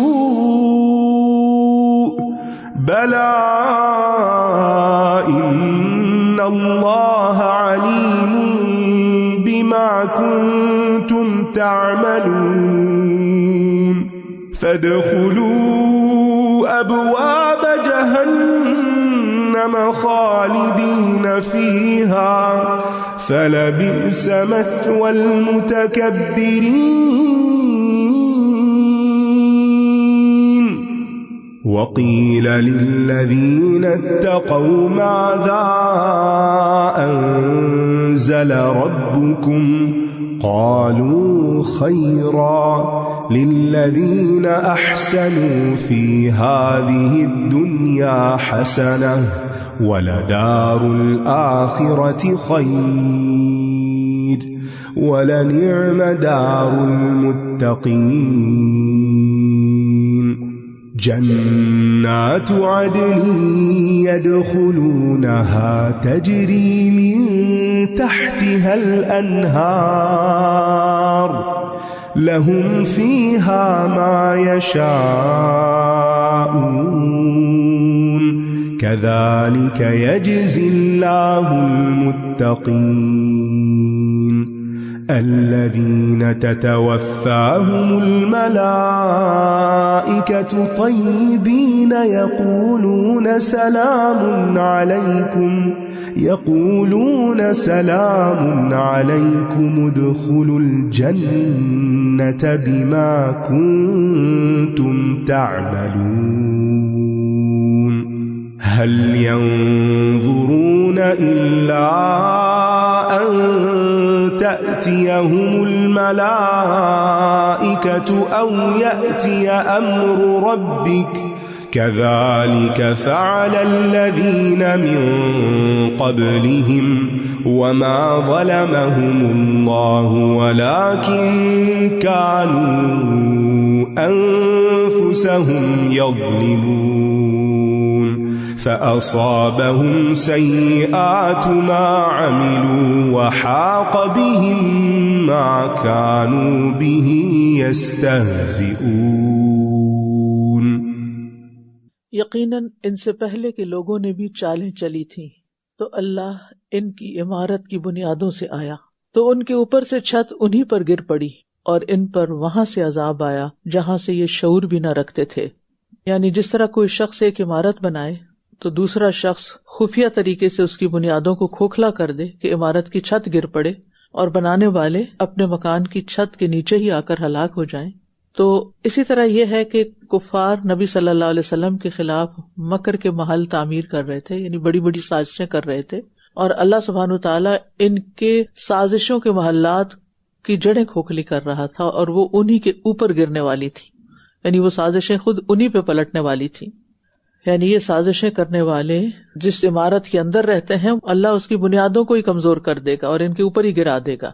یہ اپنے تحفظ پہ، اپنے اسٹیٹس پہ، اپنے مال پہ، اپنی سرداری پہ اور اپنے امن کو جو انجوائے کر رہے ہیں اس پر مطمئن ہیں تو ان کا اطمینان چند دنوں کا ہے، اللہ کا عذاب آنے میں دیر نہیں لگتی. اور اوور آل بھی ہم سب کے لیے بھی سبق ہے کہ کسی کے ساتھ چالاکی نہ کریں، سازش نہ کریں، یعنی ایسا کام نہ کریں کہ جس سے بظاہر آپ اس کو بہت خیر خواہ نظر آئے لیکن اندر سے ہی آپ اس کی جڑیں کاٹ رہے ہوں. پھر قیامت کے دن وہ انہیں رسوا کرے گا اور فرمائے گا کہ کہاں ہے میرے وہ شریک جن کے بارے میں تم جھگڑتے تھے. تو وہ لوگ جنہیں علم دیا گیا کہیں گے آج کے دن ساری رسوائی اور برائی کافروں پر ہے. یہاں اہل علم کی فضیلت بیان ہو رہی ہے کہ وہ دنیا میں اور قیامت کے دن بھی حق کا پرچار کرنے والے ہیں، کیونکہ جس کو حق کی پہچان ہوتی ہے نا، پھر جہاں کچھ غلط ہو رہا ہوتا ہے تو اس کو چین نہیں آتا، وہ چاہتا ہے کہ فوراً اس کی اصلاح کر دے. مثلاً اگر آپ کو قرآن کا کچھ حصہ یاد ہے اور رات کو تراویح پڑھتے ہوئے امام صاحب کوئی زیر زبر اوپر نیچے کر دیں تو کیا ہوتا ہے؟ بے چینی ہوتی. اور جن کو پتہ ہی نہیں کہ کیا پڑھا گیا وہ خوش ہیں. تو بہرحال یہ علم کا فائدہ ہوتا ہے کہ انسان کو صحیح اور غلط کی پہچان ہوتی ہے، اور پھر اصل علم والے وہ ہوتے ہیں جو خود بھی عمل کرتے ہیں اور ساتھ ہی دوسروں کو بھی گائیڈ کرتے ہیں. وہ لوگ جنہیں فرشتے اس حال میں فوت کرتے ہیں کہ وہ اپنی جانوں پر ظلم کرنے والے ہوتے ہیں. یہ کون لوگ ہیں؟ جن کو اللہ رسوا کرے گا، جو شرک کرنے والے ہیں. تو وہ فرما برداری پیش کرتے ہیں کہ ہم کوئی برے کام نہیں کر رہے تھے، ہم تو سب اچھا ہی کر، کیونکہ ہر انسان جو بھی کر رہا ہوتا ہے وہ اس کو اچھا ہی سمجھ رہا ہوتا ہے. لیکن ہمارا نفس، ہمارا دل، ہماری عقل، ہماری سوچ ہمیشہ درست نہیں ہوتی. اس کو چیک کرنا پڑتا ہے قرآن و سنت کی روشنی میں. حتیٰ کہ کوئی نیکی بھی دلیل کے بغیر نہیں کی جا سکتی. یعنی برائی تو نہیں کرنی لیکن نیکی بھی کرنی ہے تو اس کی کوئی دلیل ہونی چاہیے، ورنہ وہ نیکی بھی نیکی نہیں. تو وہ کہیں گے ہم کو برے کام نہیں کر رہے تھے. کیوں نہیں؟ بے شک اللہ خوب جانتا ہے جو کچھ تم کیا کرتے تھے. اپنی جان پہ ظلم کر رہے تھے، یعنی گناہ کر کے. جو بھی انسان کچھ بھی گناہ کرتا ہے، چھوٹا یا بڑا، کسی کے اوپر اس کا بوجھ نہیں جاتا، اس کے اپنے اوپر پڑتا ہے. اور پھر اگر وہ بوجھ اکٹھا ہو جائے، زیادہ ہو جائے، تو اسی کی ہلاکت کا سبب بن جاتا ہے. اور موت کی آخری ہچکی کے ساتھ ہی انسان اپنا انجام دیکھنے لگ جاتا ہے. اب یہ دیکھیں نا، جب جان نکال رہے ہوں گے فرشتے تو اس وقت یہ کہیں گے نہیں ہم غلط نہیں تھے، ہمارے ساتھ یہ سلوک نہ کرو، ہمیں مارو نہیں، کیونکہ فرشتے ماریں گے نا ان کو، جان نکالتے ہوئے سختی کریں گے ان پر. ہم سب کو بھی موت کے مرحلے سے گزرنا ہے. وہ کیسا ہوگا؟ وہ ویسے ہوگا جیسے ہم عمل کر رہے ہیں. اگر ہم اللہ کی اطاعت کر رہے ہیں نا تو وہ اچھا ہی ہوگا، سلام آئے گا، خوشبو آئے گی، اور راحت اور امن کا پیغام آئے گا، اور آگے بھی سب اچھا ہوگا. لیکن اگر اللہ کی نافرمانیاں ٹھیٹ بن کے ضدی ہو کر کرتے رہے اور اس کی تعویلیں اور بہانے کر کے کرتے رہے تو پھر خیر نہیں. پھر آج تو ہم اپنے آپ کو مطمئن کیے ہوئے، لیکن کل کوئی چھڑانے والا نہیں ہوگا. بس جہنم کے دروازوں میں داخل ہو جاؤ. یعنی عالم برزخ جو ہے یا قبر، یہ بگننگ ہے، یہ سمجھے ڈور ہے آخرت کا، یا جنت کی طرف یا جہنم کی طرف. بس جہنم کے دروازوں میں داخل ہو جاؤ، اس میں ہمیشہ رہنے والے ہو. بس کتنا برا ٹھکانہ ہے تکبر کرنے والوں کا. تو اس آیت سے بھی عذاب قبر ثابت ہو رہا ہے، کیونکہ قبر میں یا تو آگ کا بچھونا ہوگا یا پھر جنت کا. اور مرنے کے بعد روح کو الگ عذاب ہوتا ہے اور جسم کو الگ. یعنی جسم کو جو عذاب ہوگا اس میں روح ساتھ کنیکٹڈ ہوگی. کیسے؟ یہ اللہ ہی بہتر جانتا ہے، یہ تو غیب کا علم ہے. اور پھر یہاں پر آپ دیکھیں کہ روح کے نکلتے ہی جہنم کے عذاب کی خوشخبری سنائی جا رہی ہے. یعنی وہ اسی دن سے ہی جہنم میں داخل ہو جائیں گے. قبر ہی ان کا جہنم کا ٹکڑا ہوگی. جس دن وہ فوت ہوں گے ان کی روحیں نکلیں گی تو ان کے جسموں کو بھی جہنم کی تپش اور گرمی پہنچے گی. اور جب قیامت کا دن آئے گا تو روحوں سمیت ان کے جسموں کو ہمیشہ کے لیے جہنم میں چھوڑ دیا جائے گا. اور ویسے بھی جب انسان فوت ہوتا ہے نا تو جو فرشتے ہوتے ہیں وہ اس سے باتیں بھی کرتے ہیں. اگر کوئی برا انسان ہوتا ہے تو کہتے ہیں اے خبیث روح نکل جو خبیث جسم میں رہی. یعنی جو جسم اللہ کی عبادت نہیں کرتا نا وہ خبیث ہی ہوتا ہے، قابل مذمت ہو کر اس میں سے نکل. کھولتے ہوئے پانی اور کانٹے دار کھانے کی خوشخبری قبول کر، اور اس کے علاوہ دیگر انواع و اقسام کے عذاب کی بھی خوشخبری قبول کر. یہ مسند احمد کی روایت ہے. تو بات یہ ہے کہ معذرت کا بھی ایک وقت ہوتا ہے نا، تو تاخیر سے کی گئی معذرت کچھ کام نہیں آئے گی. آج اگر ہم سچی توبہ کر لیں، شکر گزار بن جائیں اور اللہ کے وفادار بن جائیں تو چاہے پچھلی زندگی میں کتنے بھی گناہ ہوں اللہ تعالیٰ ان کو معاف کر دے گا. اس کا وعدہ ہے کہ جو سچی توبہ کرتا ہے پھر اللہ تعالیٰ اس کو معاف کر دیتا ہے. لیکن موت کے وقت جب ایسے فرشتے نظر آئے تو پھر کوئی توبہ قبول نہیں ہوگی. اور جب تقوی والوں سے کہا جاتا ہے کہ تمہارے رب نے کیا نازل فرمایا ہے تو وہ کہتے ہیں بہت بڑی خیر. جن لوگوں نے اس دنیا میں اچھا کیا ان کے لیے دنیا میں بھی اچھائی ہے. سن لیں غور سے، جن لوگوں نے اس دنیا میں اچھا کیا ان کے لیے دنیا میں بھی اچھائی ہے اور آخرت کا گھر بہت بہتر ہے. اور کتنا اچھا گھر ہے تقوی والوں کا. سبحان اللہ. متقی لوگ جو ہوتے ہیں تقوی والے، وہ نہ صرف یہ کہ وحی پر ایمان لاتے ہیں بلکہ اس کے بہترین ہونے کی بھی گواہی دیتے ہیں. یعنی صرف قرآن پر ایمان لانا کافی نہیں، بلکہ قرآن سے محبت اور قرآن کو سب سے بہترین ماننا بھی اس کا حصہ ہے. اور دنیا کی بھلائی سے مراد دنیا کی نعمتیں ہیں، اور سب سے بڑھ کر ایمان کی نعمت ہے. اور مومن کو مادی تکلیفوں کے باوجود جو روح کا سکون اور اطمینان نصیب ہوتا ہے، غیر مومن اس کا تصور بھی نہیں کر سکتا، کیونکہ اس نے اس کو آزمایا ہی نہیں. ایمان کی جو لذت ہے، ایمان کی جو حلاوت ہے، وہ نان مسلم کو محسوس نہیں ہو سکتی، چاہے دنیا کی لذیذ چیزوں سے وہ فائدہ اٹھاتا بھی رہے.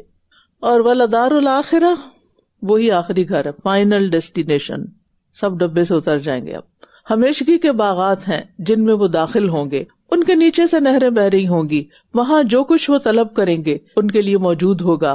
تقوی والوں کو اللہ اسی طرح بدلہ دے گا. یعنی جنت خواہشات کی پوری ہونے کی جگہ ہے. انسان جو کچھ اس دنیا میں چاہتا ہے، جتنی بھی اس کی خواہشات ہیں، وہ سب اس کو جنت میں ہی مل سکتی ہیں.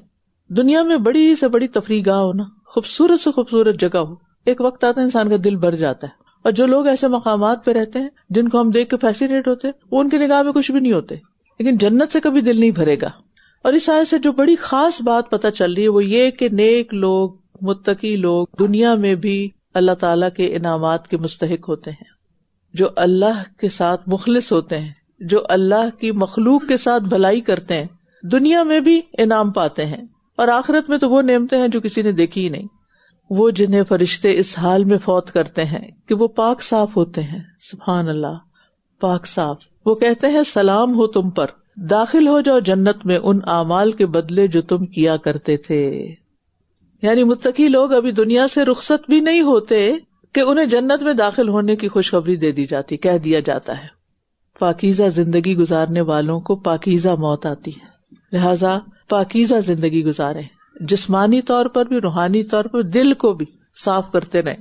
کیا یہ اس بات کا انتظار کر رہے ہیں کہ ان کے پاس فرشتے آ جائیں یا آپ کے رب کا حکم آ جائے؟ اسی طرح ان لوگوں نے بھی کیا جو ان سے پہلے تھے، اور اللہ نے ان پر کچھ ظلم نہیں کیا، لیکن یہ خود اپنی جانوں پر ظلم کرتے تھے. لہٰذا انہوں نے جو عمل کیے اس کے برے نتائج انہیں آ پہنچے، اور انہیں اس چیز نے گھیر لیا جس کا یہ مذاق اڑاتے تھے. یعنی انسان اپنی توبہ کو کیوں مؤخر کر رہا ہے، ہدایت کی طرف جانے کو کیوں پس پش ڈال رہا ہے، کس بات کا انتظار ہے؟ وقال الذين أشركوا لو شاء الله ما عبدنا من دونه من شيء نحن ولا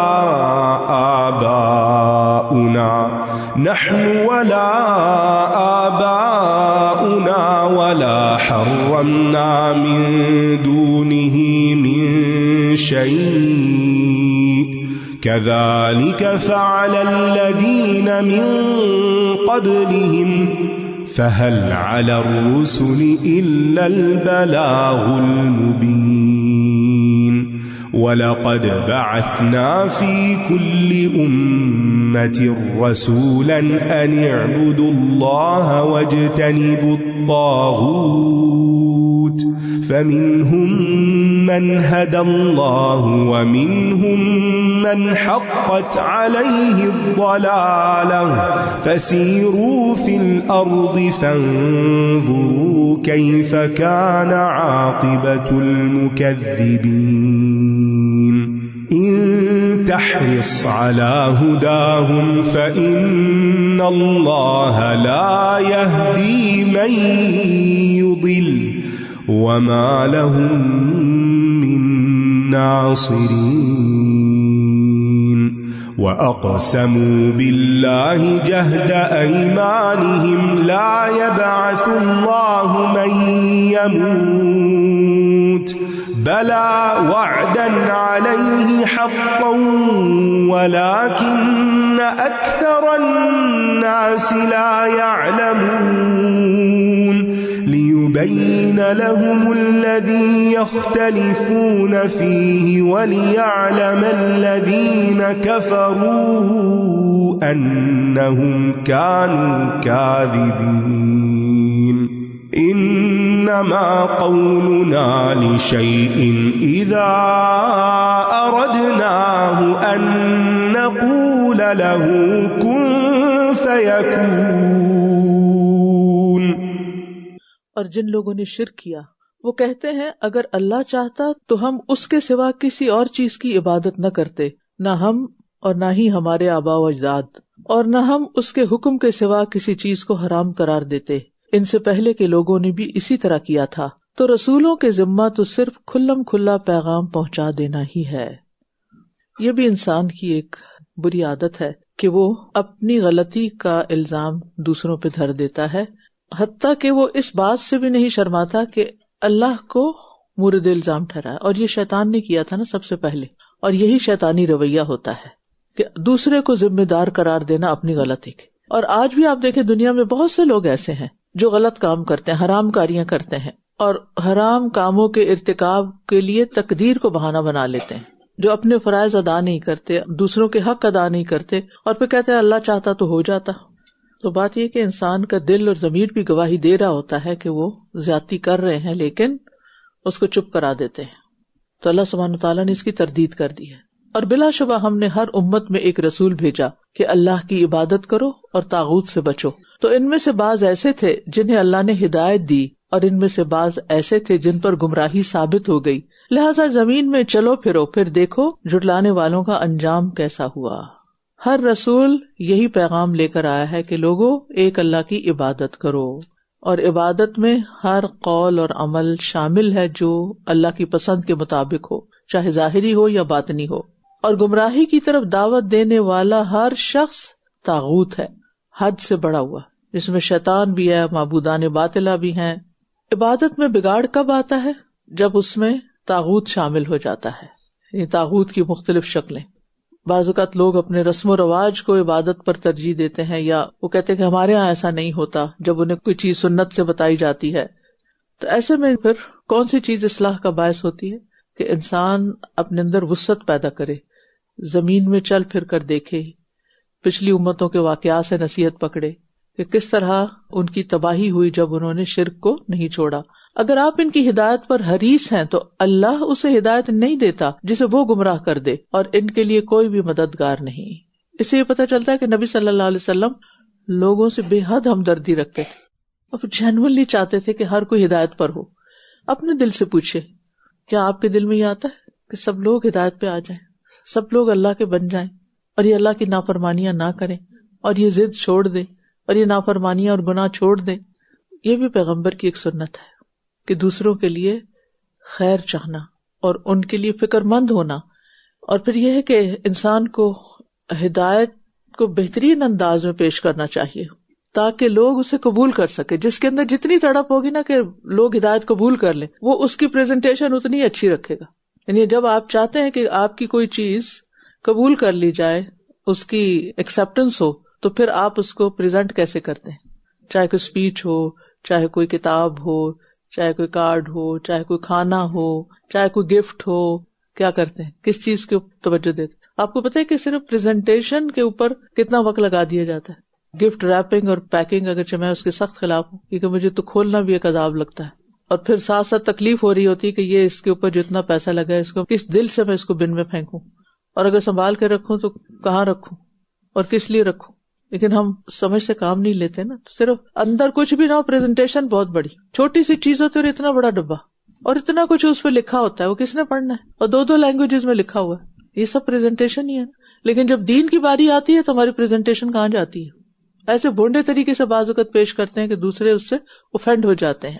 تو خواہ اپنے گھر والوں کو دعوت دینی ہو، کسی اچھی بات کی نصیحت کرنی ہو، یا اپنے اسپاؤس سے بات کرنی ہو، یا پھر اپنے دوستوں سے، رشتہ داروں سے، اپنے کلیگز سے، سب کے ساتھ ان تحرص علی ھداھم، ہدایت کی حرص ہوگی تو پھر اچھی طرح پیش بھی کی جائے گی. اور یہ اللہ کی پکی قسمیں کھا کر کہتے ہیں کہ جو مر جاتا ہے اللہ اسے دوبارہ نہیں اٹھائے گا. کیوں نہیں؟ یہ اس کے ذمہ سچا وعدہ ہے، لیکن اکثر لوگ جانتے نہیں. یعنی ان کی عقل پہ پردہ پڑا ہوا ہے کہ خود ساختہ خیالات پر اللہ کی قسم کھا رہے ہیں، اللہ کی طرف منسوب کر رہے ہیں. وَلَٰكِنَّ أَكْثَرَ النَّاسِ لَا يَعْلَمُونَ، اکثر نہیں جانتے.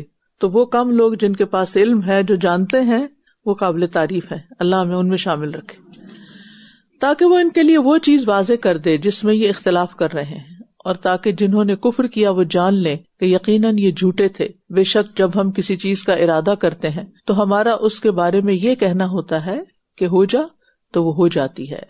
اس سے بھی پتہ چلتا ہے کہ اللہ تعالیٰ کلام فرماتے ہیں. ٹھیک ہے نا, کلام فرماتے ہیں کہ ہو جا, اور وہ چیز جس نے ہونا ہوتا ہے وہ سن رہی ہوتی ہے نا, تبھی تو ہوتی ہے. ٹھیک ہے, اگر اللہ تعالیٰ کلام ہی نہ کرے تو پھر یہ سب کچھ ہو کیسے. والذين هاجروا في الله من بعد ما ظلموا لنبوئنهم في الدنيا حسنة ولأجر الآخرة أكبر لو كانوا يعلمون الذين صبروا وعلى ربهم يتوكلون وما أرسلنا من قبلك إلا رجالا نوحي إليهم فاسألوا أهل الذكر إن كنتم لا تعلمون بالبينات والزبر وأنزلنا إليك الذكر لتبين للناس ما نزل إليهم ولعلهم يتفكرون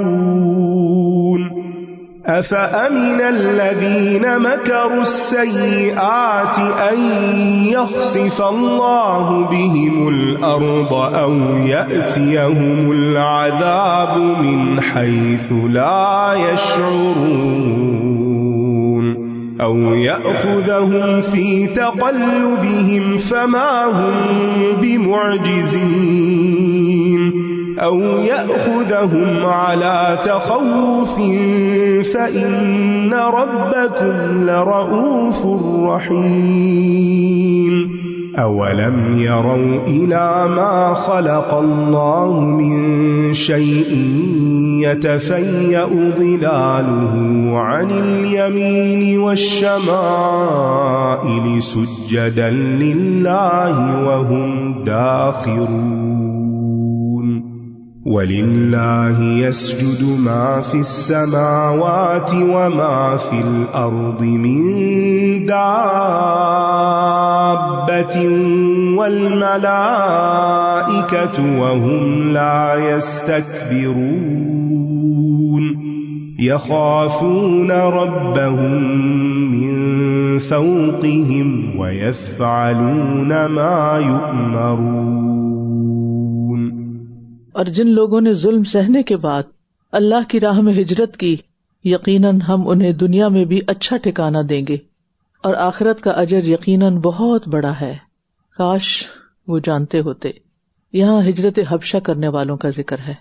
80 کے قریب صحابہ کرام تھے جن پر قریش کی طرف سے مظالم ڈھائے جاتے تھے, اور وہ صبر کرتے, برداشت کرتے کرتے پھر بالآخر اللہ کے اذن سے اپنا گھر بار, مال جائیداد, عزیز و اقارب سب کچھ چھوڑ کر ہجرت کر گئے. وہ لوگ جنہوں نے صبر کیا اور اپنے رب ہی پر وہ توکل کرتے ہیں, صبر سے ہی کامیابی ہے, صبر سے ہی اجر ہے. اس لیے صبر مانگنا بھی چاہیے کہ اللہ تعالیٰ میں صبر کرنے والا بنا دے, اور جلد بازی صبر کے منافی ہے. معاف کرنے کی عادت یہ بھی صبر سے ہی تعلق رکھتی. جتنی بھی خیر خوبی ہے وہ صبر سے پھوٹتی ہے, اور دوسروں کی مصیبتوں کو دیکھ کر انسان کو صبر آ جاتا ہے کہ یہ مجھ سے بھی زیادہ تکلیف میں ہے.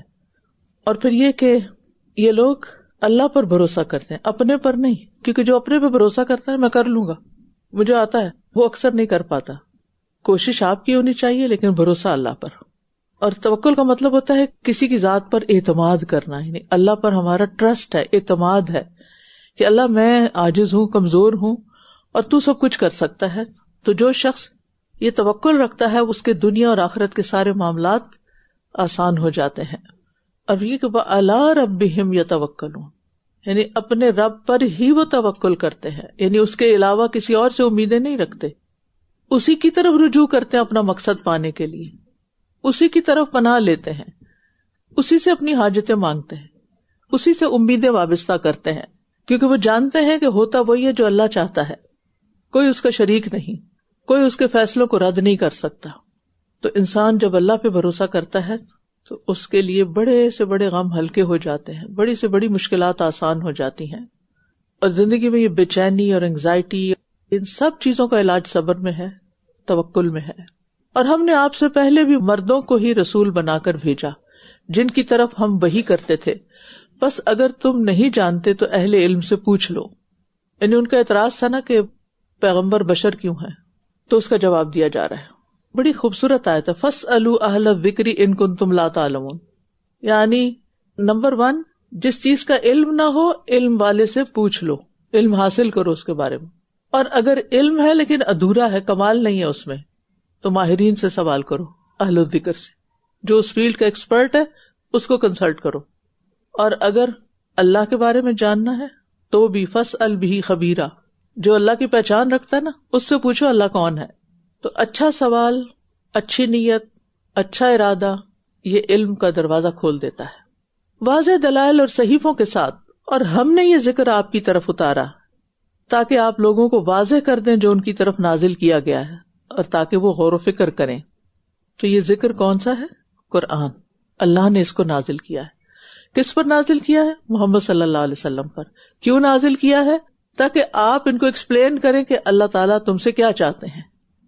تو اس سے یہ پتہ چلتا ہے کہ صرف قرآن پڑھ لینے سے بات سمجھ نہیں آتی جب تک کہ وہ محمد صلی اللہ علیہ وسلم کی تفسیر کے ساتھ نہ پڑھی جائے. وہ کسی کتاب میں نہیں ہے لیکن آپ کی ساری زندگی کان خلق القرآن، آپ کی پوری زندگی، آپ کا اخلاق، آپ کا رہن سہن، چلن پھرن، سب کچھ قرآن تھا. وَلَعَلَّهُمْ يَتَفَكَّرُونَ. اور علم سے پھر معرفت آتی ہے، اگلے درجے میں غور و فکر نصیب ہوتا ہے. کیا پھر جنہوں نے بری چالیں چلی وہ اس سے بے خوف ہو گئے ہیں کہ اللہ انہیں زمین میں دھنسا دے، یا ان پر وہاں سے عذاب آ جائے جہاں سے انہیں وہم و گمان بھی نہ ہو، یا وہ ان کے چلتے پھرتے انہیں پکڑ لے تو یہ اللہ کو ہرگز عاجز کرنے والے نہیں ہیں، یا وہ انہیں خوف کی حالت میں پکڑ لے. لیکن تمہارا رب یقیناً بہت شفقت کرنے والا، نہایت رحم کرنے والا ہے. اس میں عذاب کی مختلف صورتیں بیان ہوئی، یعنی زمین سے یا آسمان سے. اور پھر اس کے آگے کئی قسمیں ہیں کہ زمین پہ زلزلہ آ جائے، یا آسمان سے شدید بارش یا اولے آ جائیں اور وہ ہر چیز کو تباہ کر کے رکھ دیں، یا زمین پر سمندروں کے اندر طغیانی آ جائے اور شہروں کے شہر ڈوب جائیں، یا پہاڑ جو گڑے ہوئے ہیں ان کے اندر سے آتش فشاں پھٹ پڑے. تو یہ عذاب کی سب ایسی مختلف قسمیں ہیں جن کی پہلے سے کسی کو کوئی خبر نہیں ہوتی، اچانک ہوتا ہے. اسی طرح بعض اوقات سفر کے دوران حادثے پیش آ جاتے ہیں. اور تیسری قسم جو عذاب کی ہے، الا تخوف، یعنی ایسے لوگ جو جانتے ہی نہیں کہ وہ عذاب الہی کا شکار ہو چکے ہیں اور ہلاکت کے کنارے پہنچ چکے ہیں. تخوف میں خوف زدہ ہونا اور اس میں آہستہ آہستہ کم ہونے کا معنی بھی پایا جاتا ہے. یعنی یہ بھی عذاب ہی کی ایک قسم ہوتی ہے، اور ایک تکلیف دہ صورت ہوتی ہے جس میں انسان ایسے خوف کا شکار ہو جاتا ہے کہ نہ جیتا نہ مرتا ہے، گلتا چلا جاتا ہے. عام طور پر یہ چیز انسان کے اندر کیوں پیدا ہوتی ہے؟ بعض اوقات اس کے تنہائی کے گناہوں کی وجہ سے. کچھ چیزیں ہوتی ہیں جو انسان کے اندر بے چینی پیدا کر دیتی، اور پھر اس کو یہ ہوتا ہے کہ ہائے کچھ ہو نہ جائے. اور جیسے منافقین کے بارے میں آتا نا کہ ہر آواز کو وہ اپنے خلاف لیتے ہیں. کیا وہ اللہ کی پیدا کردہ چیزوں میں سے کسی چیز کی طرف نہیں دیکھتے کہ اس کا سایہ اللہ ہی کی طرف سجدہ کرتے ہوئے دائیں اور بائیں جھکتا ہے؟ یعنی یہاں نام نہیں لیا گیا کس چیز کی طرف دیکھو، کوئی بھی چیز دیکھ لو جس کا سایہ ہو، اس حال میں کہ وہ سب عاجزی کا اظہار کرنے والے ہیں. یعنی سائے سے کیا سبق ملتا ہے؟ عاجزی کا.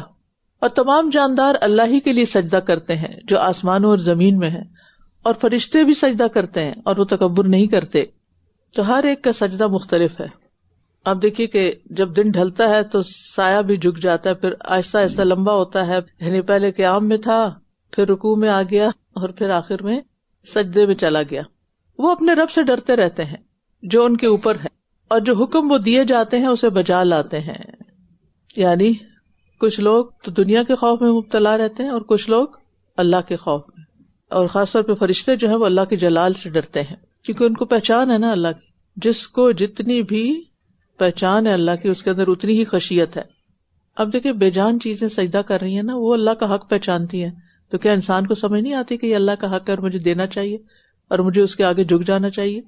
وقال اللہ لا تتخذوا الہین اثنین انما هو الہ واحد فإياي فارهبون وله ما في السماوات والأرض وله الدين واصبا أفغير الله تتقون وما بكم من نعمة فمن الله ثم إذا مسكم الضر فإليه تجأرون ثم إذا كشف الضر عنكم إذا فريق منكم بربهم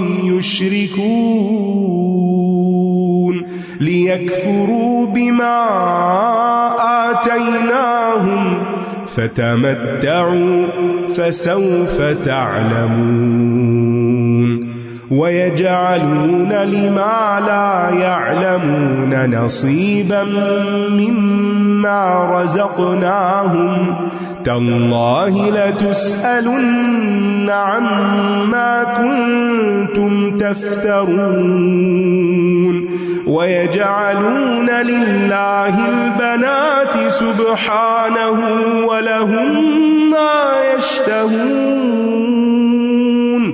وإذا بشر أحدهم بالأنثى ظل وجهه مسودا وهو كظيم يتوارى من القوم من سوء ما بشر به أيمسكه على هون أم يدسه في التراب ألا ساء ما يحكمون للذين لا يؤمنون بالآخرة مثل السوء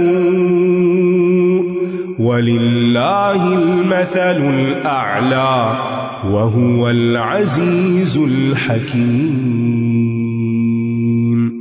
اور اللہ نے فرما دیا کہ تم دو معبود نہ بناؤ، بے شک معبود تو صرف وہ اکیلا ہی ہے، پس تم مجھ ہی سے ڈرو۔ مجوسی مذہب میں دو الہوں کا کانسیپٹ ہے، ایک خیر کا اور ایک شر کا۔ اللہ تعالیٰ نے اس سے بھی واضح الفاظ میں منع فرما دیا۔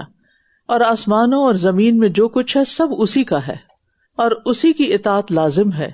کیا پھر تم اللہ کے سوا اوروں سے ڈرتے ہو؟ یعنی ساری کائنات اللہ کے حکم کی مطیع ہے، وہ اللہ کا حق پہچانتی ہے، تو اے انسان تمہیں بھی پہچاننا چاہیے۔ اور تمہارے پاس جو بھی نعمت ہے بس وہ اللہ ہی کی طرف سے ہے۔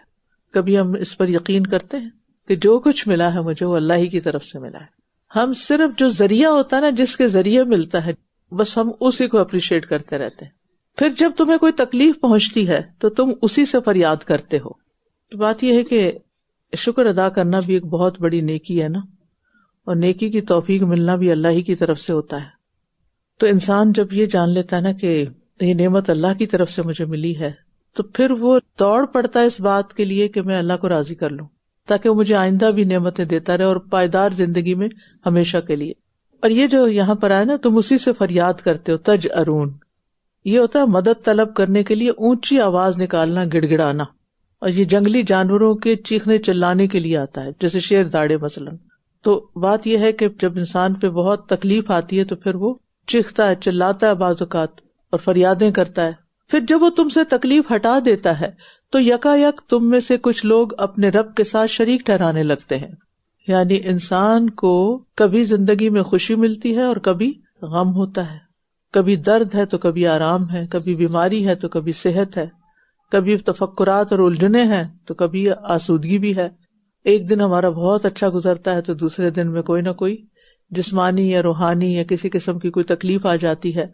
کبھی ہم بہت پرسکون ہوتے ہیں، کبھی بے چینی آ جاتی ہے، کبھی سردی آ جاتی ہے، کبھی گرمی آ جاتی ہے، کبھی امن ہوتا ہے اور کبھی وہاں سے بدامنی آتی کہ انسان سوچ بھی نہیں سکتا۔ یہ سب کچھ کیا ہے؟ یہ سب امتحان کے لیے، آزمائش کے لیے ہے کہ ہم خوشی میں کیا کرتے ہیں اور تکلیف میں کیا کرتے ہیں، اچھے حال میں کیا کرتے ہیں اور جب مرضی کے خلاف ہوا چلنے لگتی تو پھر کیا کرتے ہیں، تاکہ یہ اس کی ناشکری کریں جو ہم نے انہیں دیا، سو تم فائدے اٹھا لو، پس ان قریب تم جان لو گے۔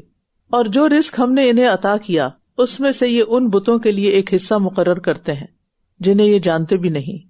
اللہ کی قسم تم ضروری سوال کیے جاؤ گے اس کے بارے میں جو تم گڑا کرتے تھے. رزق اللہ نے دیا نا تو اللہ ہی کے نام پہ دینا چاہیے. اور یہ اللہ کے لیے بیٹیاں تجویز کرتے ہیں، پاک ہے وہ، اور اپنے لیے وہ جس کی یہ خواہش رکھتے ہیں یعنی بیٹے. اور جب ان میں سے کسی کو لڑکی کی خوشخبری دی جاتی ہے تو اس کا چہرہ سیاہ ہو جاتا ہے اور یہ غم کے گھونٹ پی رہا ہوتا ہے اس برائی کی وجہ سے جس کی یہ خبر دیا گیا. اپنی قوم سے چھپتا پھرتا ہے، سوچتا ہے کیا اسے ذلت کے ساتھ رکھ لے یا اسے مٹی میں دبا دے. خبردار کتنا برا فیصلہ ہے جو یہ کرتے ہیں. یہاں پر عرب جاہلیت کی کچھ باتوں پر تبصرہ کیا گیا ہے کہ ان کا عورت کے بارے میں کیا خیال تھا اور کیا رویہ تھا. اور آج بھی آپ دیکھیں کہ یہ جاہلیت لوگوں میں موجود ہے. جب بیٹی پیدا ہوتی ہے تو ان کا موڈ آف ہو جاتا ہے اور شکر ادا نہیں کرتے. تو مومن وہ ہے جو اللہ کی تقدیر پہ راضی رہتا ہے. بیٹا دے، بیٹی دے، صحت مند دے، بیمار دے، جو بھی ہے وہ اللہ کا فیصلہ ہے. کیونکہ انسان کو نہیں پتا کہ الٹیمیٹلی کون سی چیز اس کے حق میں بہت بہتر ہے. بعض اوقات ایک لڑکی اپنے گھر والوں کے لیے لڑکے سے کہیں بہتر ہوتی ہے. جو وہ خیال رکھ سکتی ہے وہ بیٹے نہیں رکھتے.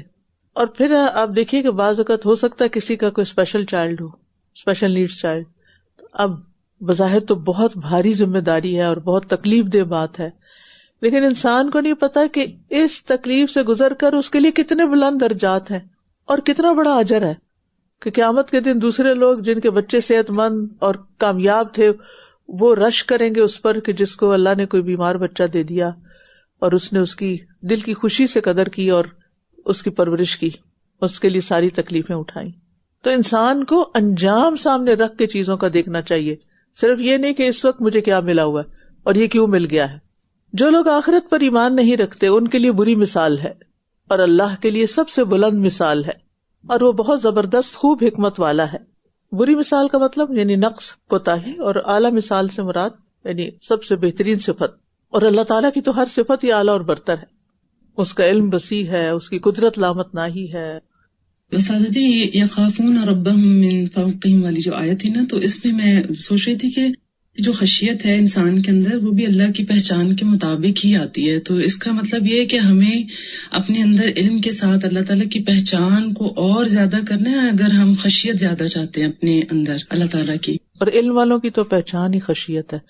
جس کے اندر خشیت نہیں ہے نا تو وہ علم والا نہیں، اس نے بس پھر گدھے کی طرح کتابیں اپنے اوپر لادی ہوئی ہیں. وَلَوْ يُؤَاخِذُ اللَّهُ النَّاسَ بِظُلْمِهِمْ مَا تَرَكَ عَلَيْهَا مِن دَابَّةٍ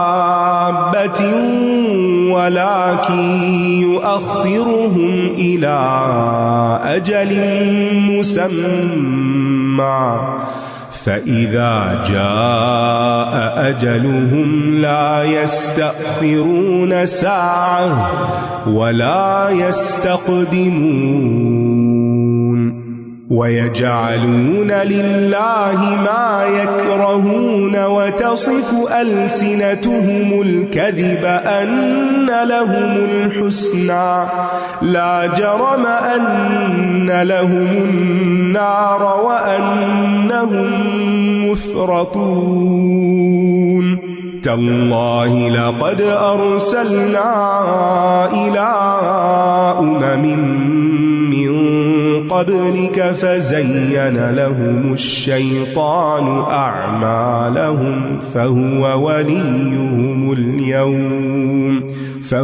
وَلِيُّهُمُ الْيَوْمَ وَلَهُمْ عَذَابٌ أَلِيمٌ. وَمَا أَنزَلْنَا عَلَيْكَ الْكِتَابَ إِلَّا لِتُبَيِّنَ لَهُمُ الَّذِي اخْتَلَفُوا فِيهِ وَهُدًى وَرَحْمَةً لِقَوْمٍ يُؤْمِنُونَ.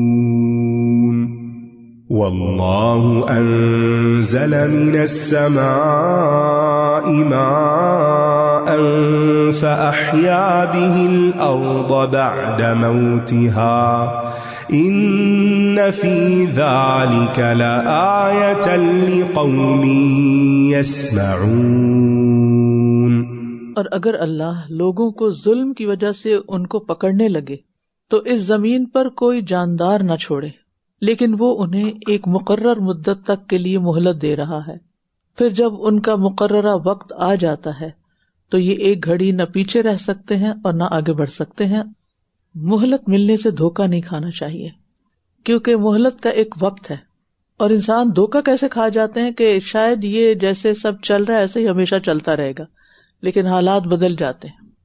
اور یہ اللہ کی حکمت ہوتی ہے کہ انسان کو اللہ سبحانہ وتعالیٰ گناہوں کے باوجود ڈھیل دیے ہوئے ہوتا ہے تاکہ وہ توبہ کر لے، یا پھر اگر توبہ نہیں کرتا تو اس کے خلاف ایسی حجت قائم ہو کہ اس کے اوپر جو عذاب آئے وہ ایک طرح سے جسٹیفائڈ ہو. اس کے علاوہ یہ ہے کہ موت کا خوف ہر ایک کے اندر ہے، اور شیطان بعض اوقات انسان کے سر پہ موت کا خوف سوار کر دیتا ہے. بس تم نے مر جانا ہے، اب کچھ نہ کرو، مر جانا ہے، مر جانا ہے، ہر کام پیچھے، مایوسی کی حد تک کہ فائدہ ہی کچھ نہیں کچھ کرنے کا، مرنا تو ہے. تو اس وقت یہ آیت یاد رکھنی چاہیے کہ فَإِذَا جَاءَ أَجَلُهُمْ لَا يَسْتَأْخِرُونَ سَاعَةً وَلَا يَسْتَقْدِمُونَ. موت کا وقت مقرر ہے، جب آنی ہے نا جب ہی آنی ہے، تو اس لیے اس پر پریشان ہونے کی ضرورت نہیں ہے، تیاری کرنے کی ضرورت ہے. اور یہ اللہ کے لیے وہ تجویز کرتے ہیں جس کو یہ خود ناپسند کرتے ہیں، اور ان کی زبانیں جھوٹ بیان کرتی ہیں کہ ان کے لیے بھلائی ہے. کوئی شک نہیں کہ ان کے لیے آگ ہے، اور بے شک یہ اس میں سب سے پہلے پہنچائے جانے والے ہیں. اللہ کی قسم، یقیناً ہم نے آپ سے پہلے بہت سی قوموں کی طرف رسولوں کو بھیجا، مگر شیطان نے ان کے اعمال کو ان کے لیے خوبصورت بنا دیا، بس وہی آج بھی ان کا دوست ہے اور ان کے لیے دردناک عذاب ہے. اور ہم نے آپ پر یہ کتاب اس لیے نازل کی ہے تاکہ آپ ان کے لیے ہر وہ چیز واضح کر دیں جس میں انہوں نے اختلاف کیا ہے، اور یہ ہدایت اور رحمت ہے ان لوگوں کے لیے جو ایمان لاتے ہیں. یعنی قرآن مجید اختلافات کو حل کرنے، لوگوں کو متحد کرنے اور دلوں کی اصلاح کرنے کے لیے کافی ہے. 3 چیزیں ہیں اس میں. لیکن یہ اختلافات کب ختم ہوتے ہیں؟ جب انسان قرآن پر غور و فکر کرتا ہے، اس کی ڈیپتھ میں جاتا ہے، اس سے تربیت حاصل کرتا ہے. اور قرآن کا سب سے اہم مقصد کیا ہے؟ جہالت کا خاتمہ، ہدایت، رہنمائی، روشنی. اور اللہ نے آسمان سے پانی اتارا، پھر اس کے ساتھ زمین کو اس کی موت کے بعد زندہ کر دیا. یقیناً ان لوگوں کے لیے اس میں نشانی ہے جو سنتے ہیں.